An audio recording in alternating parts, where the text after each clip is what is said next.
Hello, once again, thank you all for joining. We're going to be starting shortly. We'll just give it a few more minutes and allow everyone else, the other attendees to join.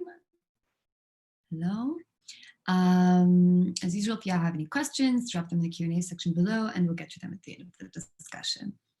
Hang in there just a few more minutes and we'll begin.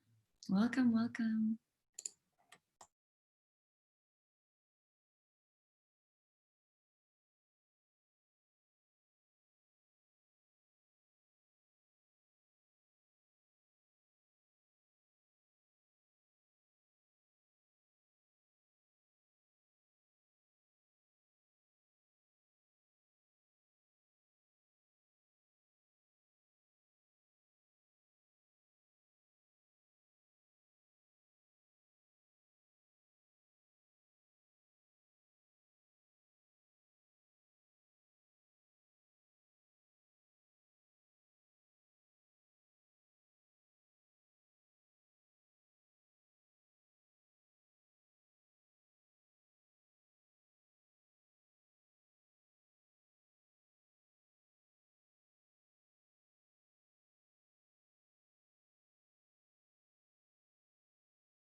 Hello, welcome to everyone who's joining. It's great to see some familiar names. I would say faces, but we are going to wait another 2 minutes. We see people are still pouring in and then we'll begin. Really looking forward to our discussion today. As usual, if you have questions, drop them in the Q&A below and just let us know who it's directed to. And we'll get to them at the end of the discussion. Hang in there and we'll start in just another minute.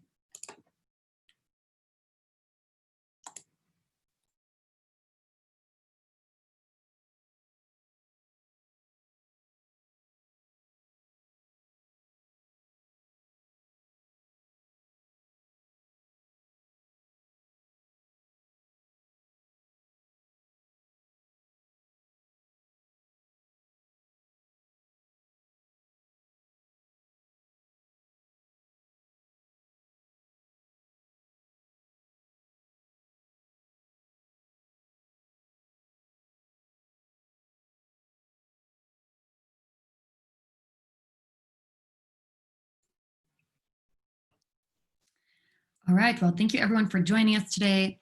We're here to discuss critical issues for blockchain solutions together with Paul Dowding, co-founder and head of design at L4S Corporation.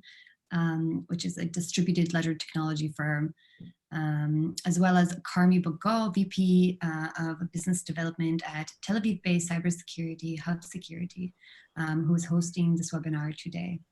We'll start our webinar with a brief introduction to our speakers as usual, and then I'll hand over the stage to Carmi Bogo and Paul Dowding for their presentations.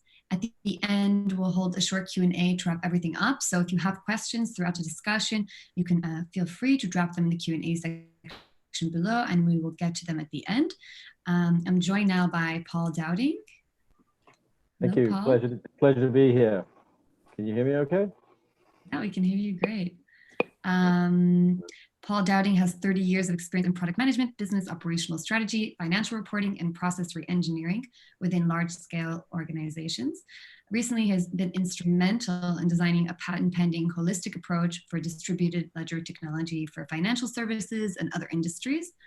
His experience in the financial services industry comes from his time working in positions at BNY Mellon, Meridian Equity Partners, Bank of America, Goldman Sachs, Chase Manhattan, Morgan Stanley, and a Ford Motor Company, just to name a few. So welcome, Paul. We're really excited to have you with us here today. Thank you.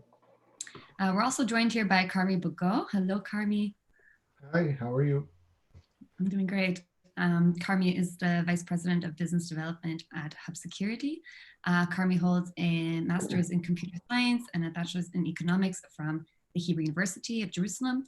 Carmi was the NDS Vice President of Business Development for over 12 years and played a key role in helping the global security company penetrate new markets worldwide. Carmi today has a long successful track record of helping companies introduce new products and technologies to market. Welcome, Carmi. So glad that you could join us. I'm glad to be here. So I'll first hand over the stage to Paul, who will share with us his thoughts and insights on critical issues when building blockchain and distributed ledger technology solutions. And then maybe we'll hear a bit from Carmi on why security is so critical when it comes to building blockchain services. So take it away, Paul. Okay. Let me just start my presentation. I'll share the screen. Okay. Okay.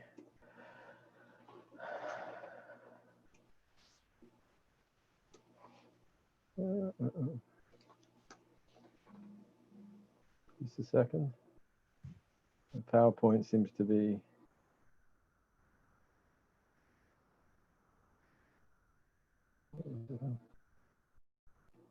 Just a second.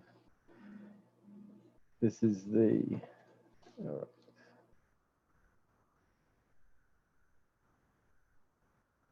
If anything can go wrong in the demonstration, it usually does. So let's see where this goes. There we go. We're off. Okay. So I'm a co-founder and head of design for L4S, and distributed ledger product is, we call it Tapestry for now. And this is a presentation on the critical issues for blockchain or distributed ledger technology. And the issues I'm going to cover today are what's the potential of distributed ledger technology, the performance issues, the functionality, the ease of adoption requirements, identity as a concept, and security just on a small part, but I'll hand that off to Carmi at the end.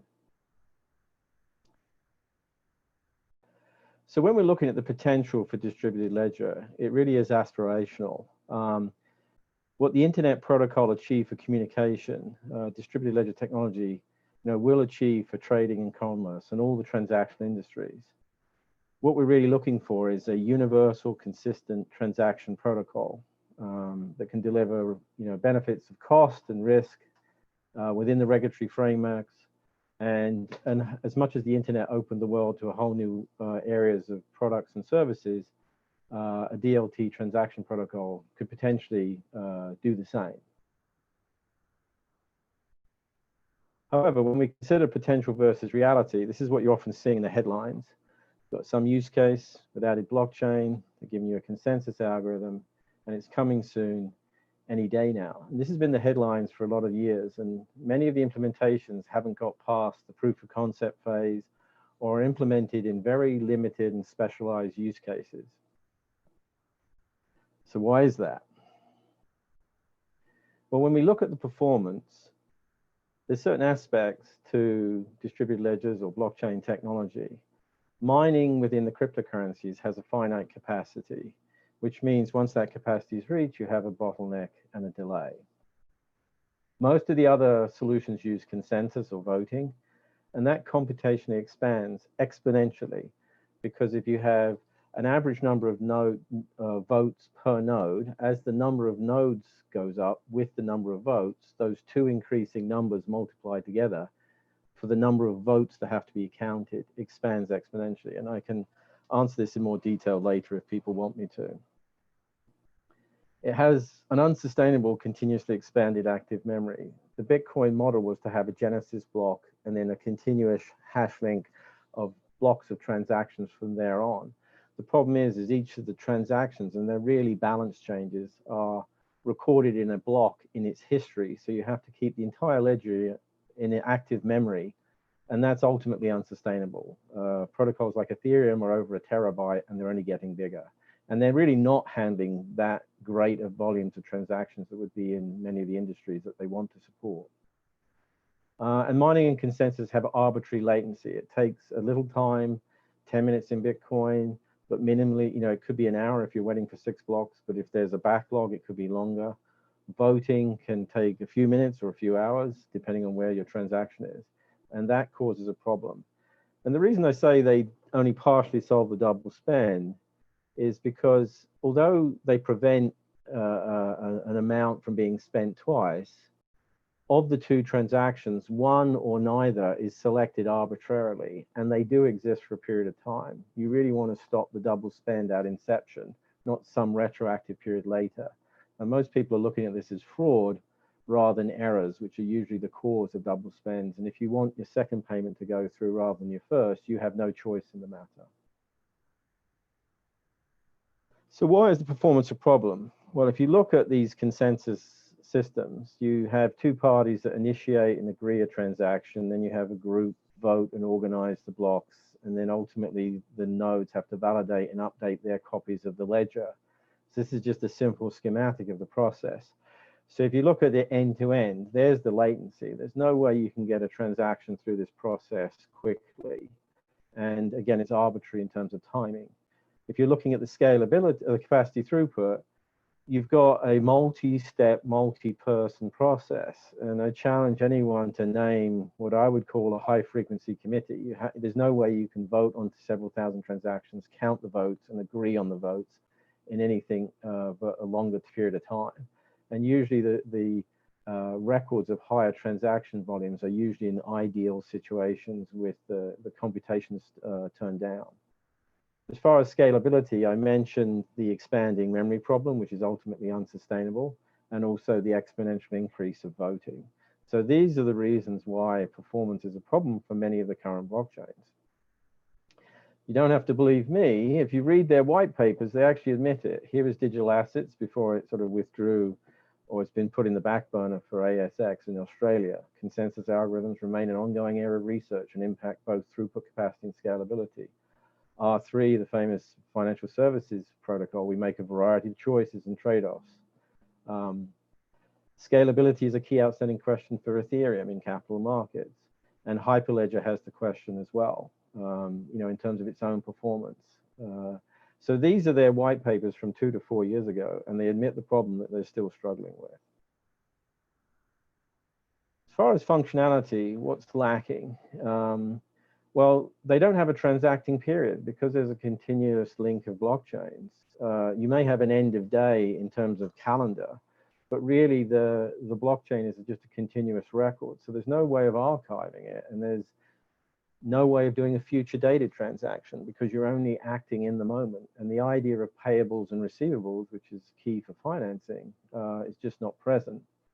And then many of these solutions, although they're referred to as distributed ledgers, don't have double entry accounting. The accounting is done later, which is done with an algorithm rather than rather than doing within the ledger itself. And so therefore that affects any ability to transact in financing, which is lending is a big part of financial services, and fractional reserve accounting. If you don't understand it, it's the way that commercial banks actually create money out of nothing. Most people know about central banks printing money, but you should Google this and understand it. It's a part of our global monetary system and would be critical for any major solution. And then within the accounting, the idea of running a trial balance on a ledger, balance monitoring, or reconciling to it. If you reconcile back to these continuously expanding blockchain links, it's almost impossible. And I challenge anybody to take the Bitcoin network and say, when did you last run the trial balance, and check all the Bitcoin that are supposed to be there are actually there. And then because of these shortcomings, there's an over-reliance on smart contracts. And these are complex, vulnerable, off-ledger algorithms. It's key to say that they're off-ledger, because once they're off-ledger, you need the copy of the ledger, the algorithm, and the output to justify anything that comes from them. And for audit reasons, you'd have to store all that information and data every day you want to prove it. So it becomes untenable. Ease of adoption. So you want the protocol to be asset process and lifecycle agnostic, whereas the use cases we tend to see tend to be customized. So you really want to get to a generic solution as opposed to a customized solution. You also want to be able to settle with current markets and practices, meaning that today's implementations usually have digitized all the assets and they're self-contained within their network. But if you're taking over, say, a bond market, you're not going to digitize all the bonds day one. So you're going to have to settle in the market or even settle network to network. So without that capability, you're not going to be easily adopted or taken up. And then transition is a process where you may move your records from one institution to another. So what if your protocol gets superseded by a better one? Again, I challenge anyone, if you've got records on Ethereum, how do you actually transition those records from Ethereum to another blockchain? And then ideally, you also want to be able to transition in your history so you can decommission your legacy systems. So these are all considerations for adopting a DLT protocol. Identity is an interesting area. There's a lot of progress. It's not critical for blockchains right now because there's many solutions for identity. The problem with identity is that your information is in a lot of places for security. But think of data as an asset, and really a digital asset is a data asset. So these ledgers are now counting for data assets, which can be in many forms. It can be records, it can be votes. And identity is a special case of data assets. So this is a real opportunity. But like I said, there's solutions for it at the moment which don't have to be incorporated in a blockchain, but it's some area that we need to look at. And when you consider voting, I'm part of the Government Blockchain Association, and I work with the voting group. There's a technology company called Votes, V-O-A-T-Z. They've done work, and there's actually been elections for offshore military in West Virginia by the Secretary of State, Mac Warner. And in Utah County, there was a blockchain vote for mobile technology for disabled people. But in voting, you've got this thing of where you want to prove the identity, but you don't want the identity associated with the vote, although you do want to be able to check the vote. So you want to vote as cast and cast as intended. Within finance, there's regulatory requirements to prove your identity, but you don't necessarily want your identity associated with all your transactions in a public or distributed ledger. So that fine line between confidentiality and disclosure is a balancing act. And then in supply chain, normally the parties know each other, so there may be less issues of confidentiality, although there may be confidential information you don't necessarily want to share along the supply chain, but identity comes with it. These are all the sort of challenges that people are looking at in these different use cases. And the idea of a user-controlled identity is becoming prevalent, particularly in what is really, more and more open world and that we access through our computers and phones. And there's some interesting developments with what they call zero-knowledge proof, or ZK SNARKs. That's a zero-knowledge, succinct, non-interactive argument of knowledge. It's a complex field that allows you to prove something without actually saying what it is, which sounds counterintuitive, and it is. But there's different ways that these can be put together to make some interesting ideas of covering identity, proving things, all confidentially. So there's a good area of research in that area. And then security, and I'm not going to take any wind out of Carmi's sails here. I just want to look at it from an aspect of one of the first things I learned when I joined the Chase Manhattan Bank as a management trainee was that, you know, you can't prevent collusion. You can't beat it. No process is incorruptible, which sounds very worrying. So obviously you disincent it by saying you go to jail if you do anything bad or wrong. But the things you can only do is to make it very hard to do, to corrupt or fraud or create errors, and make it easy to spot and correct. There's a thing called segregation of duties. You know, you have input, verify, you have prepare, authorize. You can layer these controls, but there's no guarantee that any layer is competent or not involved in the collusion. So again, it's the spotting of it is the key, along with making it very hard to do, which distributors ledgers through their processes do to a certain extent, but you only need 51% or probabilistically that computing power to beat Bitcoin, and you only need a supermajority in a consensus to beat that as well. So they're not incorruptible. In fact, blockchains are what they call corrupt evident. I was lucky enough at one of the Blockchain Association meetings to meet Scott Stornetta, who is actually the co-inventor of what is blockchain. His 1991 paper is cited in the 2008 paper by Satoshi Nakamoto. And this idea of hash linking and a mutual record of timestamps.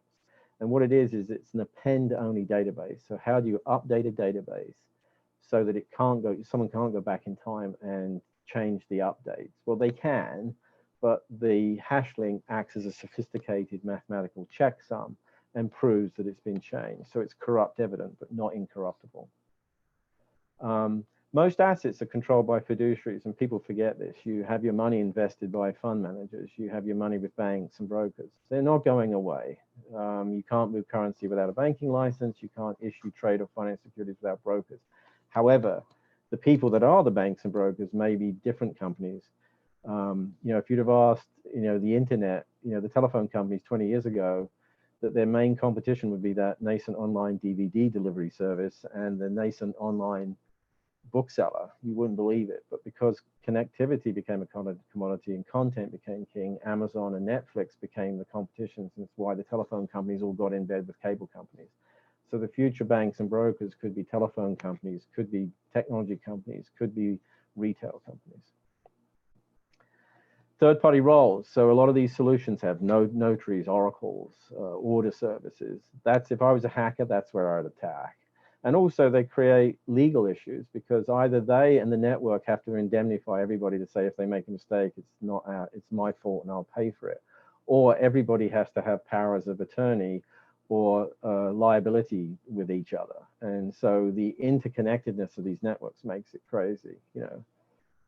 So, and then the last thing I'd say is encryption key management, because, and I'll let Carmi talk to that. But the idea is, you know, the rate and number of key protection. And one of the reasons I'm not involved or, you know, with Hub Security directly, but I like their product because from a client perspective, it's a secure way of managing a high frequency key requests and usage. Anyway, so my last thing is, so what's the good news? I've seemed to have depressed you all and said blockchains are useless. But let's go back to the potential, okay? So if we revisit the potential, and we have deterministic lifecycle agnostic algorithms rather than smart contracts. If we can get rid of consensus and we have something that's called proof of consistency and completeness. Now this is consistency without consensus, and this is research back on a different framework with Google. Academic prove you can have consistency without consensus. So you get rid of all the problems of consensus and the inefficiencies. If you can have near real-time settlement, because now you're not voting on transactions, the transactions are just settling in near real time, you can have a linearly scalable process. It no longer runs into the brick wall of consensus. And you can have huge performance because you're limited by the network hardware. So we think we can do 100K plus transactions per second. We may even peak higher than that. We have transacting periods. So we've broken up transactions and balances, and we do periods like the financial records do today. And now we can do asset and history transition as well. And we have an airlock so that we can do network to market settlements and network to network settlements. We have asset lot accounting, which obviously is good for tax reasons, as well as many others. We can do future dated payables and receivables, and we can do event-driven accounting, reconciliation, and audit. Imagine real-time auditing your books. And we imagine this in a regulated B2B distributed network. So now, if you look at all those things as compared to the current processes, this does open up the potential of distributed ledgers. And the benefits are that we save huge amounts of risk and cost. There's huge amounts of collateral posted for transaction risk, cost just in financing and another transaction and the infrastructure that's required to run these things. You can have flexible financing in netting on an intraday basis. So we can create a whole new market around price discovery and liquidity for assets. And near real-time projections, accounting and audit, how much efficient and what's going to improve an industry with all those things. Universal asset applications, meaning it's asset agnostic. You have enhanced data analytics because you can enhance the data associated with an asset as it progresses in any of the processes, and particularly supply chain. And if we can make the deployment simple and simple to use, then like the internet, it just becomes useful, and most people really don't know how the internet works. So if you look at supply chain, and I'll go through these quickly, you've got this centralized updates, deferred payments, limited data, inconsistent quality within sort of inflexible process. And not everyone may have access to all the supply chain data. And then all the payments are usually done later, 2 to 6 months later after delivery. If you look at the distributed ledger, you've got the idea of enhanced data traveling with the assets as they progress, and payments occurring at whatever time the financing is available in opposite direction to the distributed ledger, the digital assets going through. And the nodes have the choice to, this node really only needs to worry about itself, who it delivers to, and who it received from. So you can limit access, but the owner or the interested party can, see the whole blockchain or the whole network.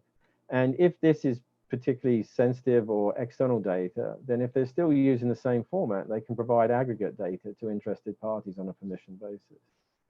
We look at the capital markets, and again, I'm going through this quickly, so maybe you can go back to the video and freeze frame it. But the idea is you've got banks and brokers trading, but all those trades settle next day or 2 days, or sometimes with FX, months in the future, options and futures and everything else. Well, options and futures are always going to be a term contract, but the normal settlements take days. And so therefore you're managing risk and credit in that time frame. Within a near real-time settlement, you've now removed that risk, and you've got synchronizing execution and settlements in real time. So you have the benefits. And just to prove that we can, here's the diagram of us existing in both worlds, so we can settle to the market or within our network. So this is my flagrant advert, but here we are. We're better by design. We've got a proof of consistency and completeness and no consensus algorithm, and we are hopefully coming next year. So that's us, and those are the issues which we saw as requirements that had to be addressed. So thank you for listening, and I'll be interested in the questions later. My LinkedIn details have been at the bottom of the screen. My company page is there, and I'm sure that will be given out as well. And if you go to YouTube and Google the Blockheads Thoughts Distributed, you can see many of the videos on these topics. So that's it. Great. Thank you, Paul. It was super fascinating. I'm going to hand over the stage to Carmi, and we'll get to questions at the end. So if you have any questions for Paul, drop them in the Q&A section now. Carmi? Yeah, hi. Can you guys hear me? Yeah, we can hear you. Great. Okay, I'm going to do my best to share my PowerPoint. I was also very entertained by Paul's discussion. Here we go. Hopefully this will show up. Okay, how are we doing? So my takeaway, my simple takeaway from what Paul said is that blockchain is going to change, and I definitely agree with that. And we think that the digital currencies and blockchain are going to be changing a lot faster than what we think until they become stabilized. And this in itself is an issue for security. So the first thing I'm going to do is give a one-slide tutorial on public cryptography. Hopefully it won't be too boring. You generate two large numbers. By the way, the 3 and 7 is not large enough, but if they're large enough, they can make a key. You just keep them. That's your private key. You then multiply them and you get a public key. And if you want to sign something digitally, you take your document, you take your private key, and you can sign it. And what's the public key for? Well, a public key is used to validate that you are you. The private key must stay private, and the public key can be published freely. You might think, well, if I put out a multiple of a number, then people can guess the two numbers that were the cause to create it.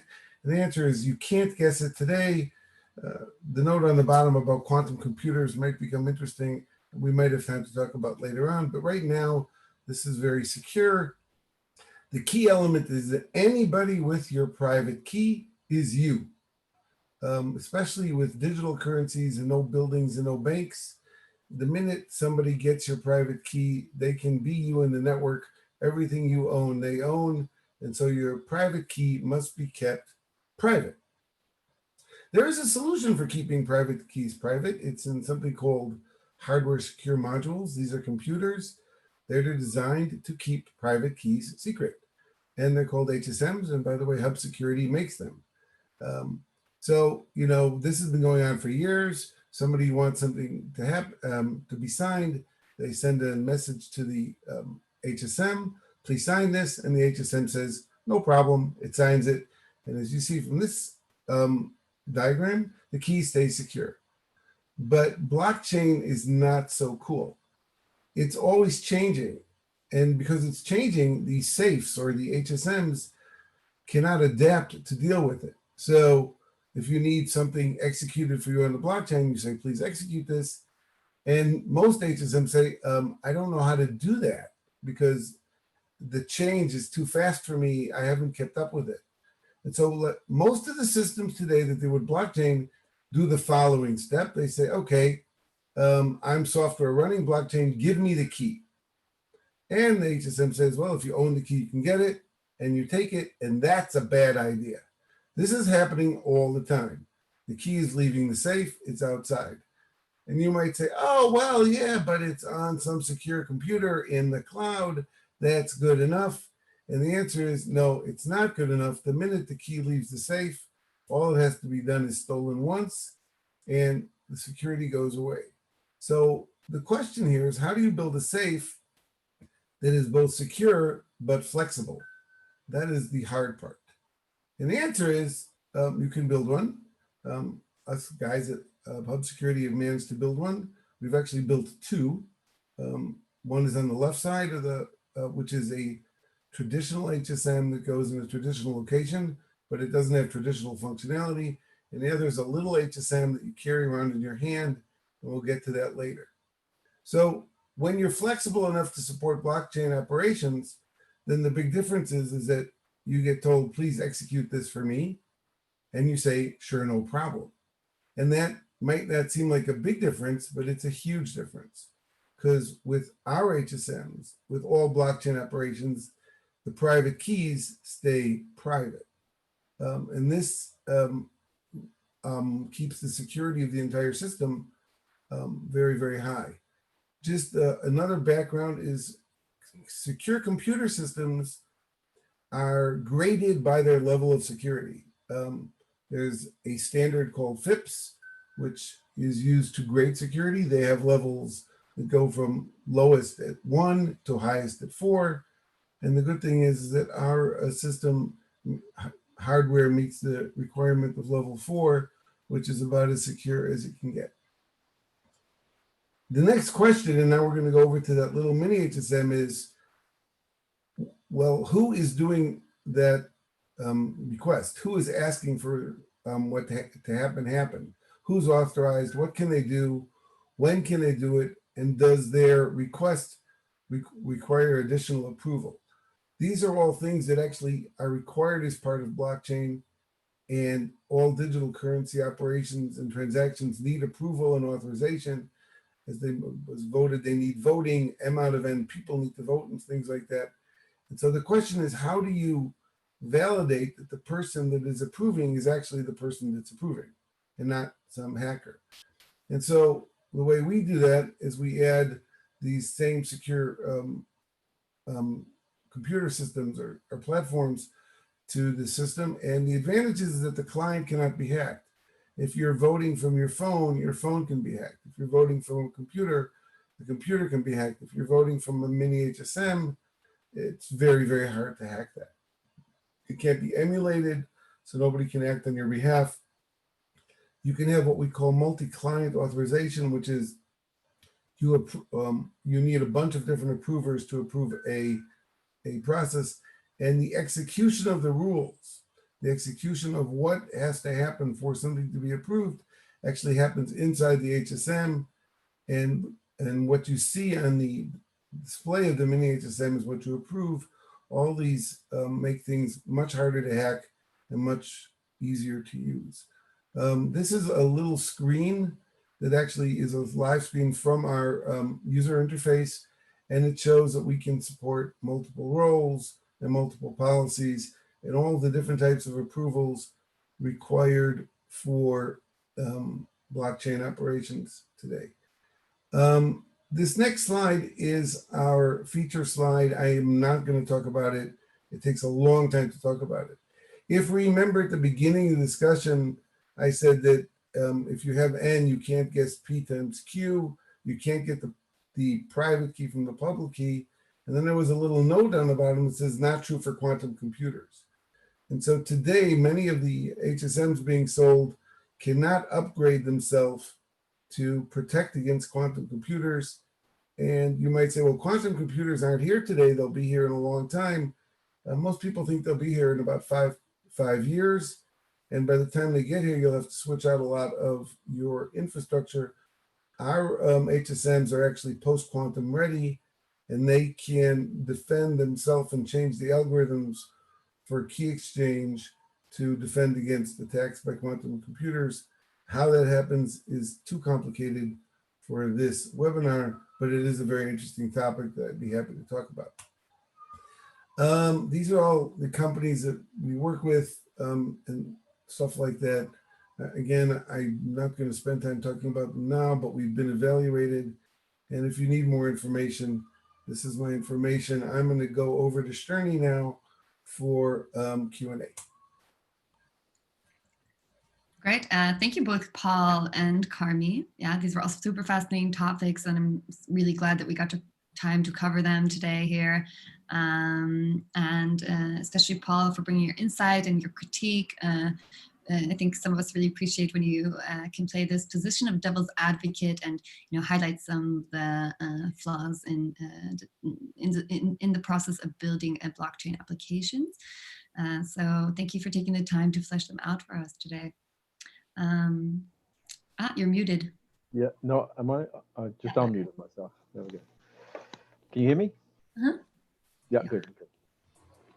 So now I just like to take the opportunity to open the floor to our attendees. Anyone who might have a question, feel free to drop it in the Q&A box and or in the chat section. If you can't find the Q&A, that works too. We already have here a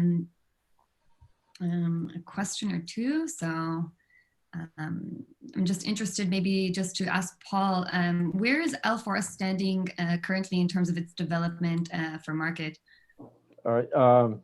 Thank you. We're finalizing the development of our prototype actually this month, which is there to demonstrate the capabilities of our platform. And that's also to help us with our Series A fundraising. And our goal is to have the production version developed over the next 9 to 12 months from that point. So middle to, end of second quarter, third quarter next year. We should have a production version, but the goal is we have committed clients and interests. So the goal is to build it for those dedicated use cases, although our solution is somewhat agnostic to the assets and the accounting configuration. And that's where we are. So, and then the next funding is the actual commercial launch of the company. So we've been working on this for a couple of years, and making good headway. And like you said, set to have the production version next year. Great, very exciting. So we're waiting for an update on that on your LinkedIn or YouTube channel, wherever you end up discussing it. I have another question for you, and then I have one for Carmi. In your discussion, you highlighted potential flaws and limitations when in blockchain and scalability of blockchain applications. So what has been the reaction from the blockchain industry in general to your ideas? I understand that some of them have been quite controversial. Yeah, I don't get invited to as many of these sessions as I would like. There's actually a spectrum of reactions. There are people who are, working with the industry, and what has been good is the, advertising of the concepts and the technology. And the challenge is that a lot of these other blockchain protocols work, they just on a limited scale, limited capacity, the issues I discussed. So I get the reaction, a bit of resistance from the people who have vested interest or believe there's a silver bullet waiting to sort of cure their system.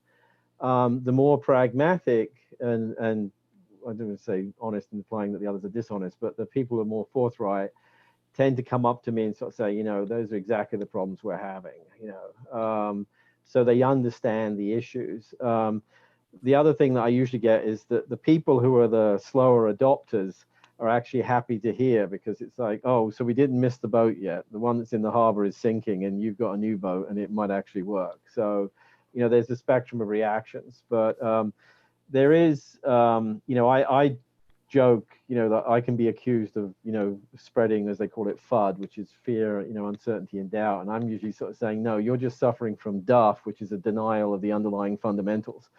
And so, we try and counter the arguments. But again, mostly positive, and most people are excited about our IP when we share it. Ah, that's wonderful. I have one more for you, and then for Carmi. So, you know what? I'll shoot one at Carmi, and then we'll come back to you, Paul. Okay. We have a question here from Asai. I'm not going to pronounce the last name correct, so I'm just going to shoot it. But how many private keys can each HSM hold? I'm assuming they're referring to Hub Securities, specifically Hub Securities HSM. So yeah, so first of all, one answer is how big is a bread box? And the answer is it's as big as you buy it. But our HSMs have 100 gigabytes of memory, so it's basically unlimited on the size of private keys. That's not a limitation. And then it's a multi-core HSM, so we can keep on adding cores, each one with 100 each, into one box. It's fine. The mini HSM, by the way, it doesn't hold anybody's keys. It's only used for authentication. And so we can go into that architecture there, but all keys are held in the vault. I can keep on, you want me to keep on going through these? How does one assure the transaction to be signed is what he intended? So that is actually an excellent question. And but there was a little note that says what you see is what you approve. Our mini HSM has a display. And so the approver actually sees exactly what they're approving, and they can read it. And since it's a display on an HSM, it can't be hacked. If you approve something on your computer, there are possibilities that what you see is not what you approved. All you have to do is install a simple malicious Chrome plugin on your computer, and boom, you're gone. So actually, because we put the display on the mini HSM, we circumvent the problem of proving something that you didn't want to approve. And if you want me to do, there's two more there. Should I just go through Let them? me shoot one at Paul. I have one for him here too.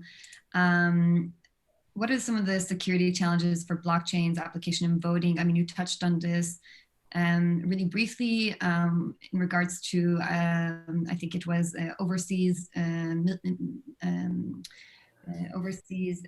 military, U.S. military members being able to vote using some sort of blockchain application. Maybe you can expand a bit on some of the challenges, and also maybe if you can add some security challenges as well. Yeah, well, part of it is the mobile voting that was done had some security, and this is not my product or expertise, but I've just been exposed to it from my work with the Global Government Blockchain Association. But in terms of proving who you are in a remote voting by sort of facial recognition or fingerprints and biometrics and other things like that, the real challenges, and we're the first thing was to create a secure means of voting, and the terms are, you want the vote to, the ballot has to be delivered, it has to be marked, and then the vote, returned in terms of the count. And so you want it vote as cast and cast as intended. And so the challenges here are, I mean, first of all, at the moment, the assumption is that the voter registration is correct, and then the person is associated with a registered voter. But how does the vote get recorded anonymously, but still have some link to the voter for validation? And that goes through the whole life cycle of the voter process, from the actual creation of what is the election, what is the competition, to candidates, to voter registration, right through to the election itself. One of the reasons voting has been reasonably successful in terms of these very, very preliminary things is that an election begins and ends, and you're not allowed to show the results until the election is over. So there's no real-time requirement, and there's no, it's a batch process at the end, and then you tie it up with a bow. So the continuous memory, the scalability, all the capacity issues are not a problem for election. In fact, it seems to be designed perfectly well for the blockchains that are out there. But that's the limitations. But again, it's some of these challenges are being looked at, and like, how do you create this security whilst also preventing errors and fraud, or voter fraud or duplications, or even when we were talking to the Utah County Clerk, she made the point that people will record a vote and they can see it cast, and then they can dispute that it wasn't what they cast, even if it was or wasn't. So you've got all this dispute resolution as well to deal with. Great, thank you. I have another one here for Carmi. Carmi, cryptocurrency is obviously a key use case for you, along with other DLT solutions. Presumably, you're also finding interest from more traditional architectures. Is that correct? Yeah, it's correct. So it's a very quick answer. Our HSMs do traditional work as well as cryptocurrencies, as well as we do all kinds of one-off security platforms that have really, because it's a very flexible platform, we've actually done something for transportation and even access to critical infrastructure. You can use our systems. So they do traditional blockchain and a lot of other cool stuff. Right. We have another one here from Sai. So on what basis does the HSM do the digital signature? I'm not sure if I'm asking it correctly. Don't understand the question. We do the digital signature on the basis, normally we use RSA, we can use ECC or Diffie-Hellman. For Sai, RSA is 40 years old. I actually know Adi. I used to work with, Adi is Professor Shamir. He's the guy who invented RSA. He's the S in RSA. It's been around for 40 years. We use the algorithm as designed. Another one for you, Carmi. If the user COTS device is a mobile phone, how does one link the display to the restricted operating environment? So how do we connect between, I'm going to rephrase the question, is how do you connect between your mobile phone and your mini HSM? And the answer is your mobile phone is just a conduit of IP. The application is, and so we currently use Bluetooth. We could use a USB, but we currently use Bluetooth. So we connect to the phone or to the computer. We just use that to get to the network. We don't need a firewall because the HSM has its own internal firewall that protects itself. And the phone just uses a pipe. Mm-hmm. Okay, great. Paul, you covered the transactional side of blockchain. Is it possible to use blockchain or DLT for completing questionnaires or information gathering as well? Yeah, I would say so. The thing you've got to think about is whether you want to record something, like I said, the theory of a blockchain from the actual inventor, it's an append-only database, meaning you're creating a record, an immutable record, which will then show evidence of changes later. So questionnaires like that allow you to encapsulate a response and prevent it from being adjusted at a later date. So therefore, you've got some security around the data collected. You can go back to a questionnaire later and then prove that the information has not been corrupted since you received it. So I don't know if that always needs a distributed solution, but it's just a useful way of using the hash linking in blockchain without, and the concept of append only. Great, thank you. Okay, next one. We have so many questions. This is great. You guys are a really engaged audience. This one, I believe, is for Paul. So I've been watching the Money Next Summit, where I heard many experts talk on digital future and financial services, but none of them are committal that blockchain will happen soon due to many process and boundary issues. So if the industry players are non-committal, how can blockchain become mainstream like the internet?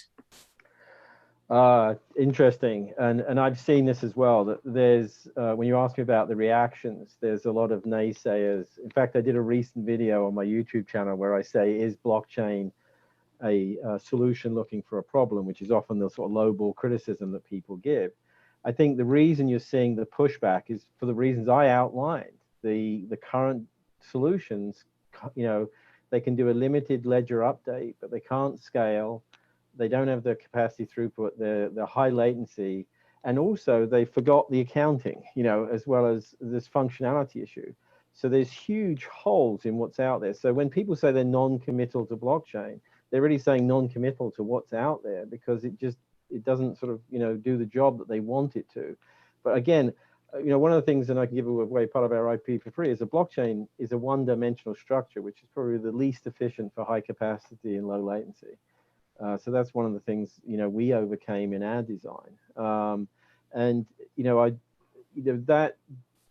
so the idea of real-time settlement offers, why are you doing this? Why do you want to implement this technology? It's not because it's cool and let's just do it because we can, but if you can get to near real-time settlement and intraday financing, in the U.S. equities market alone, we could save posting of $8 billion of collateral per day. So that's $8 billion that goes back to the balance sheet or of a broker dealer. With you get rid of the counterparty risk. You get to what's called, hedge funds have to trade on what's called credit intermediation because they don't have big balance sheet. The reason for that is because the settlements are always 1 or 2 days ahead. With a real-time settlement, that credit intermediation goes away. Day traders, I don't know if there's any day traders out there, but you're limited to 4-to-1 leverage, right? But the limit is your turnover. If your outstanding trades hit that 4-to-1 leverage, you have to stop trading. If you've got near real-time settlement, your leverage is just a factor of how much money you've borrowed, but you can trade as much as you want to. You can turn over your portfolio almost infinitely because there's all real-time settlement. So there's real benefits for both the brokers in terms of capital balance sheet, fund managers in terms of risks and costs, and the whole industry in terms of us as investors, that we just get a better product. So that's in the financial services. Obviously in supply chain, it's more about efficiencies and payments and accuracy of tracking data. So that's where I think I liken, like I said, to the internet protocol. People used to have local area networks, and then they had wide area networks, and everyone thought we needed this global exchange or information superhighway so we could all talk to people around the world. And the internet protocol had been hiding in the background since the 70s and showed, no, computers can talk to each other.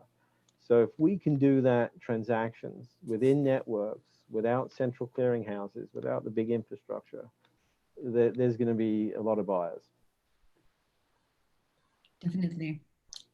I would tend to agree. I have another one for you, Paul, here, similar to the question on voting. What do you see as some of the top challenges, maybe also include some security challenges for blockchain's application in identity management? And we touched on this briefly. I don't know if you have more to add. It's interesting. I was just on a webinar earlier today where they were talking about Prove, a group that uses the secure hardware on phones to sort of prove identity, and they interact between the banks and the telephone companies so that they can actually show a proof of identity. And then, you've got a combination of activity on the phone versus identity, so that as people use a phone, they can prove they are who they are, or that they are. So, and even I asked the question about, well, can we have this idea of a, user-controlled identity? The idea of distributed ledgers is that you control your data, and then within various networks, you can get digital signatures of approval, of credit approval from your bank, of registration from your local government. So there's ways that we can look at it in terms of identity. The reason I put that in I think it's a critical issue, but it's one that is yet to evolve and really be developed. But it's a really interesting area, and it'll be, your information is copied in every institution you have a legal relationship with. Wouldn't it be nice for you to control it and just give it to them as you need it, or prove that you've got it as they want it? Many of the banks are consolidating their know your client processes, so that they don't have to repeat the know your client every time for every client. Because on the institutional side, most funds have relationships with multiple banks and brokers. So things like that can be made much more efficient with that identity. But I think if anyone's got out there with some creative ideas, that's a fertile field for development. Definitely. Thank you. Carmi, I think we have a follow-up here from Philip, who asked earlier about operating in a secure environment. So I think they clarified the question. So what if the restricted operating environment is inside the COTS device, which is a secure enclave? How does the Hub HSM communicate with the device? I don't know if he's asking what the operating system. It's not one that he knows because it's our own. That's I guess that. So yeah, so I mean, one of the problems with many devices is they use off-the-shelf operating systems that are easier to attack, and then we have our own. So that's the first question, and we have something that we call a patented firmware firewall, which means that we do inspect every packet that goes in and out of the HSM very deeply within our own firewall technology that runs in firmware. And I can't give any more about that right now. But I hope that answered the question. If not, our emails and contact information are here, and we'll be happy to answer that offline.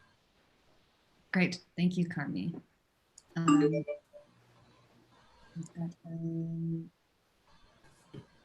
got another, we're wrapping up soon, I think, in another 5 minutes. And I've got another question for Paul. Can you talk about a little bit about blockchain solutions, blockchain applications within emerging markets?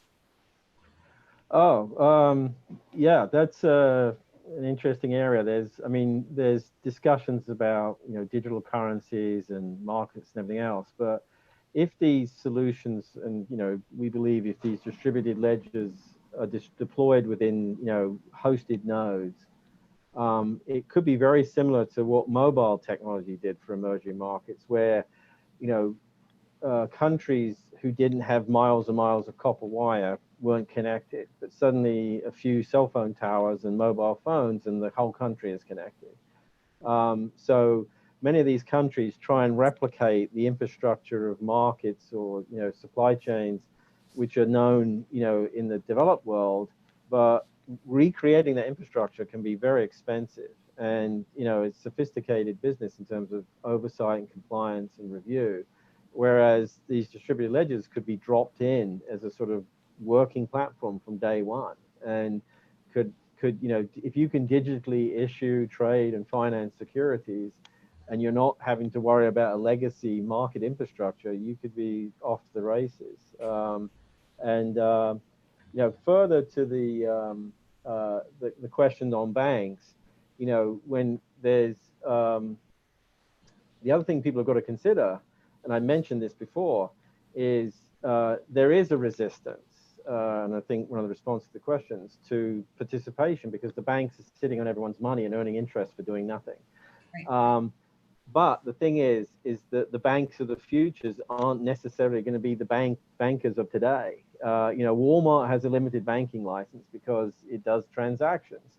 So if Walmart suddenly started offering the Walmart 401k for 7 basis points, $7 like TD Ameritrade, people are going to flock to that service.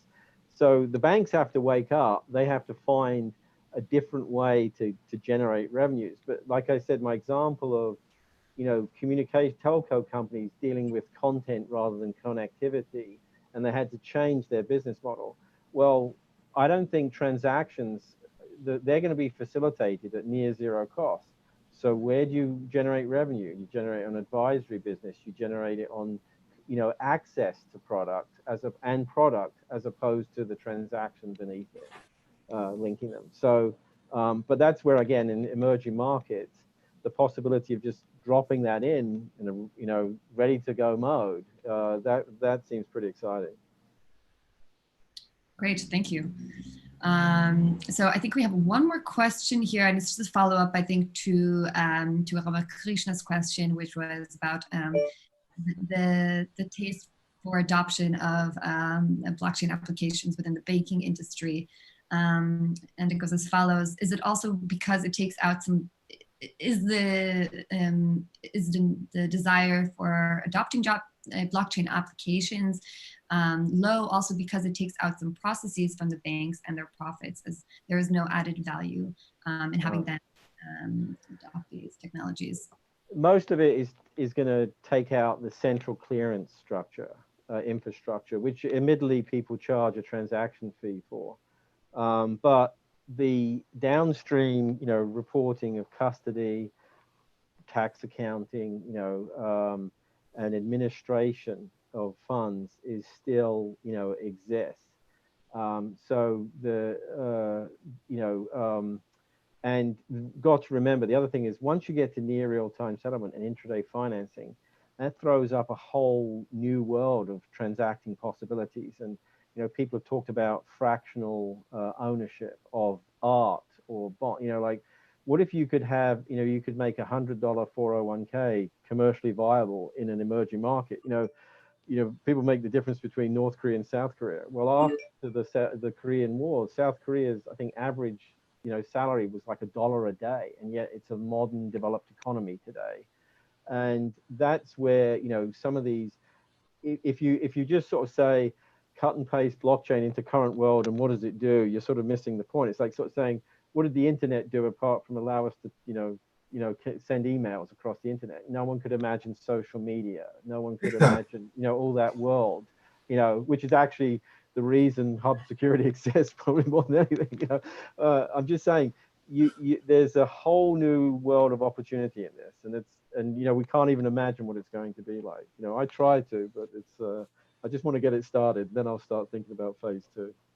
Great, I'm in. So just to wrap things up, thank you everyone for joining us today, and thank you to our amazing speakers, Karin Bucco and Paul Dowding. We're super glad to host you, and we hope that you're all staying safe and healthy at home, and we look forward to hosting many more discussions like these.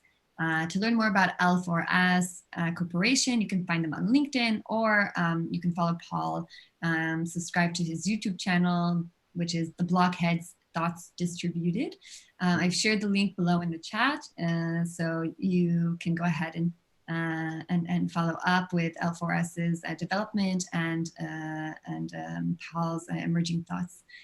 And to stay up to date on upcoming webinars, you can follow Hub Security on LinkedIn or Twitter so you don't miss a beat. And you can also check out Hub's Weekly Digest on Medium that's released every Thursday for the latest stories come out of the blockchain and crypto sphere. So thank you everyone again for joining us. And thank you, Carmi, and thank you, Paul. And guess we'll see you all next week. You're welcome. Thank you for hosting. Yeah. Right. Thank you for Hub Security for doing all this. This is fantastic. Oh, you're very welcome. You're very welcome.